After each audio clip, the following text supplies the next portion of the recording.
सुर भाई कहले सबू करी कि देखिए किसी है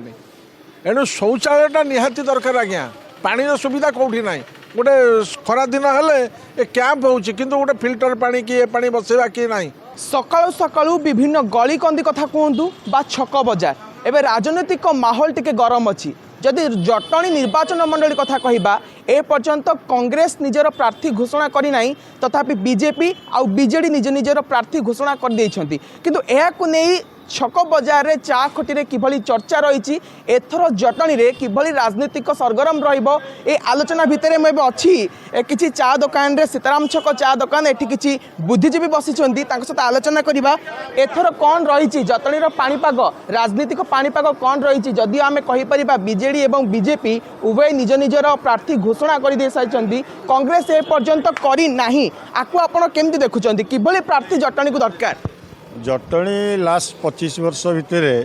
बीजेडी शासन भितर कौन गोटे उन्नति आज पर्यंत हो पारा ना जटणी रास्ता गली जमतिया जटणी सेमती आज यूजुआल रही पारा गोटे फ्लाईओवर हवापाई मिनिमम 10 वर्ष लगिगला यही हूँ सरकार यही हूँ आम सरकार मो सरकार एवं 5T सरकार तेणु एटी कौन आज उन्नति किसी ना एबे कौन चाहूँगी एबे केमिति नेता आपन को दरकार जी जटणी सबकि जटणी उन्नति ही दरकार आमर आउ कौन लोक चाहे से कांग्रेस हो बीजेपी हो बीजेडी हो किंतु जटणी वी नीड माने जटणी गोटे जटणी उन्नति यहीटा आम चाहूँ आउ कि चाहे जी हो बीजेपी हो बीजेडी हो कांग्रेस हो जो जेकोनी सरकार आसतु किंतु जटणी उन्नति हो जटणी प्रत्येक लोकर उन्नति हो प्रत्येक जटणी बर्तमान रास्ता ना जटणी कौन करते आपण शुणुले एबे आमे प्रार्थी देखुचु दल तो आमे जेकोसी दल हो पछे किंतु भल प्रार्थी जे 5 वर्ष पई जटणी को साथ दब काम रे विभिन्न उन्नतिमूलक काम रे शामिल हबो से भली चाहउचंदी आपण केमती चाहउचंदी प्रार्थी एबे चर्चा कौन रहउची हमर जे जटणी रो उन्नति करी आमे से भलिया प्रार्थी चाहउचु गला विगत 5 वर्ष हैला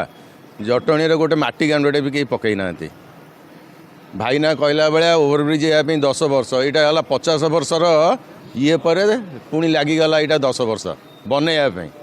एभलिया नेता आम जटणी अच्छा थैंक यू 50 वर्षर संघर्ष पर एबे 10 वर्ष लगिगला फ्लाईओवर ब्रिज से समस्या को नहीं जटणीवासी टिके क्षोभ प्रकाश करुछंती एबे कौन रही जटणीर पाणीपाग राजनीतिक पाणीपाग केमती देखुंट जदिओ आम कहीपर दल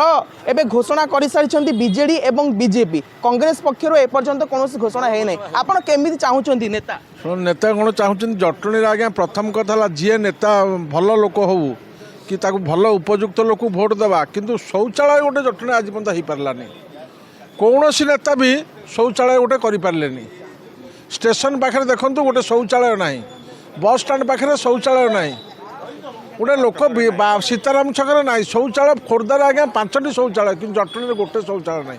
खाली करवा आसवा यही सब जानते आपण भावुं आपण बहुमूल्य भोट बोधे ये बेकार हो जाऊँ नाचार हो जो समस्या से ही समस्या को सही समस्या समाधान ना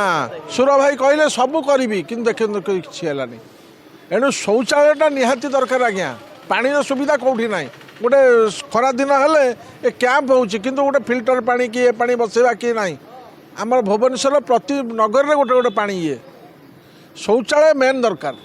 एणु उपयुक्त प्रार्थी की भोट देवा जे कि आज्ञा समस्त सांगे छिड़ा हो काम करें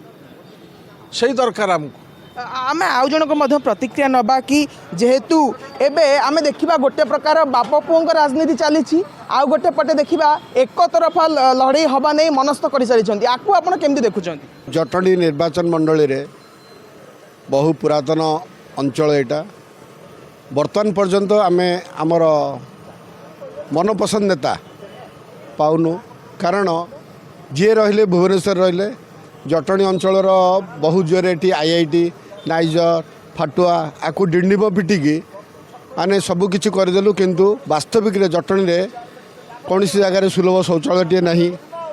पाठागार ना एवं वयस्क लोकों मनोरंजन करने कौन सुविधा नहीं तेणु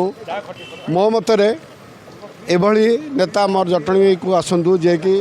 ଆମର ଉନ୍ନତି ପଥରେ ଆଗେଇ ନେବେ, ଜଟଣୀକି ଆଗେଇ ନେବେ ଏବଂ ଜଟଣୀର ମାନ୍ୟତା ରଖିବେ। ନିହାତି ଭାବରେ ଯିଏ 5 ବର୍ଷ ଭିତରେ ଜଟଣୀକୁ ଆଗେଇ ନେବ ଉନ୍ନତି କ୍ଷେତ୍ରରେ বা বিভিন্ন সমস্যার সমাধান করবে তাকে নেই এবে যেহেতু 5 বর্ষ ভিতরে কোণী কাম হয়ে না বলে যা এটি আলোচনা হচ্ছে সেমিতি কিছু নেতা আমাকে দরকার। আউ গোটে মু পচারিবা চাইবি এবে তো ঘোষণা হয়ে না কংগ্রেস দল তরফ কোণী ঘোষণা হয়ে না এবে আপনার আঙ্কু বিকল্প দেলা বলি বা কংগ্রেস বা বিজেডি কু বিকল্প দেলা বলি কেউ নেতা আপনার চাহুছেন ସେଇଥିରେ ଆମେ କ'ଣ କହିପାରିବୁ କେଉଁ ନେତା ଆସିବେ ଆମକୁ ତ ଜଟଣୀ ଉନ୍ନତି ପାଇଁ ଦରକାର ଆଉ କିଛି ନାହିଁ। ଏବେ ଯେଉଁ ନେତା ଘୋଷଣା ହୋଇଛନ୍ତି ଆଙ୍କ ଉପରେ ଆପଣ କେତେ ସନ୍ତୁଷ୍ଟ? ସନ୍ତୁଷ୍ଟ ଅଛି ଲୋକସଭା ଏସବୁରେ ସନ୍ତୁଷ୍ଟ ଅଛୁ ଏନ ତ ବିଧାନସଭାରେ ତ ଏନା କିଛି ଇଏ ହେଇନି ସନ୍ତୁଷ୍ଟ ନାହିଁ। ଏବେ ପ୍ରାର୍ଥୀ ଘୋଷଣାକୁ ନେଇ କେତେ ସନ୍ତୁଷ୍ଟ ଅଛନ୍ତି ଏ ବିଜେଡି ଆଉ ବିଜେପିକୁ ନେଇ ନା ଆଙ୍କର ବିକଳ୍ପ ହେବା ଦରକାର? ଲୋକସଭାରେ ଆମେ ସନ୍ତୁଷ୍ଟ ଅଛୁ ତ ବିଧାନସଭାରେ ଏନା ପର୍ଯ୍ୟନ୍ତ ସନ୍ତୁଷ୍ଟ ନାହିଁ। ଆପଣ ଶୁଣିପାରୁଥିଲେ ଏ ଚର୍ଚ୍ଚା କି କିଛି ଲୋକ ସନ୍ତୁଷ୍ଟ ଥିଲାବେଳେ ଆଉ କିଛି ଲୋକ ମଧ୍ୟ ସନ୍ତୁଷ୍ଟ ନାହାନ୍ତି କିଭଳି ଭାବରେ 5 ବର୍ଷ ଯିଏ ଆମ ସହିତ ସାଥ ଦେବ ଆମର ପ୍ରତ୍ୟେକଟି ସମସ୍ୟାର ସମାଧାନ କରିବ କାରଣ ବିଗତ 5 ବର୍ଷ ମଧ୍ୟରେ କୌଣସି ସେମିତି ଆଖିଦୃଶିଆ କାମ ହୋଇନାହିଁ କିନ୍ତୁ ଏଥର କିନ୍ତୁ ସେଭଳି ଭୁଲ ହେବ ନାହିଁ ବୋଲି ଯାହା ଚର୍ଚ୍ଚା ଜୋର ଧରିଛି। ଜଟଣୀରୁ ନିରଞ୍ଜନ ବେହେରା, OTV।